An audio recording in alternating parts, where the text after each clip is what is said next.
really mad when I said this prayer. I said, I hope everybody at school wouldn't be there and they would be all sick in the hospital and I would be the only one and I would get everybody to myself and they would only pay attention to me. Kids don't mess around when they talk to God. Feeling a little crowded out, not getting enough attention? Well, maybe God can do something about it. Recently, I spent the better part of a Sunday morning asking children about God. They let me in on some of their prayers. I'm usually asking for riding lessons because I like horses a lot. And usually, when there's ever a picnic or something and I'm waiting for Lion to go on her horse, it usually starts to rain when it's my turn. I ask him for patience with my sister because I fight with her a lot.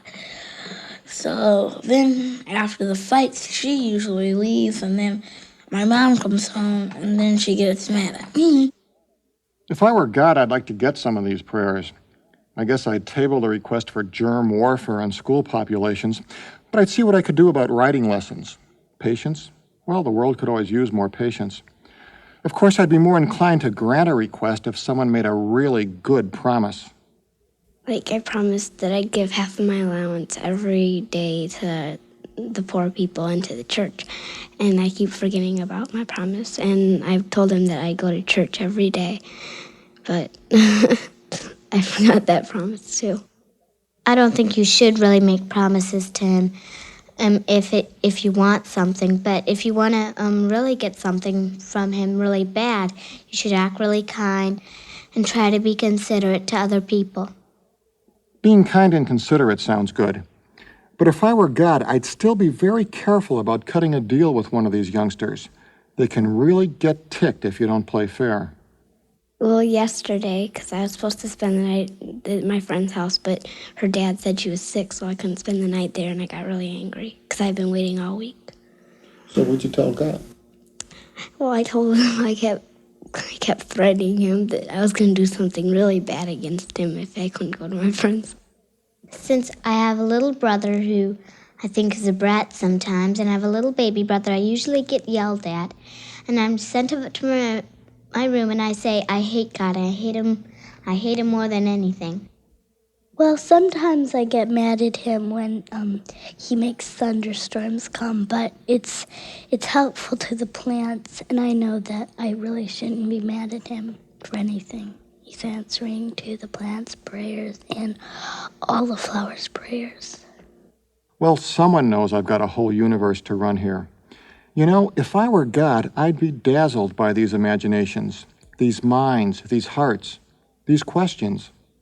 Well, I wonder what he looks like and what he wears and what they do up there and how they can see what other people are doing. I'd like to wonder if they use horses there or how they get around. They know they don't use cars. What does he look like? What does heaven look like?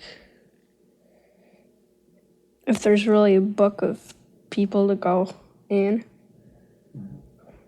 an angel has to check to see if you're there, like they say in most stories. You never know. I don't understand why I won't come down from heaven. I mean, I see all these things, like I'll see a curtain, you know how the clouds, and then there's like a big hole where the sun, I keep thinking he's going to come down from there, but he never does, and I get really angry. Because I asked him to come down today, and he doesn't come down. It makes me mad. I bet there's a lot of parents and teachers who don't get to hear what God hears.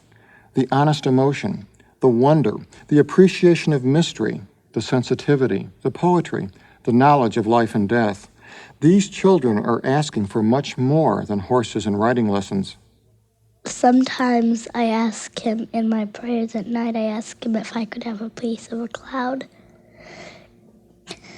And I'd ask him a lot of things about how he lives and what kind of food they have. And I'd ask him if I could be like that someday when I die.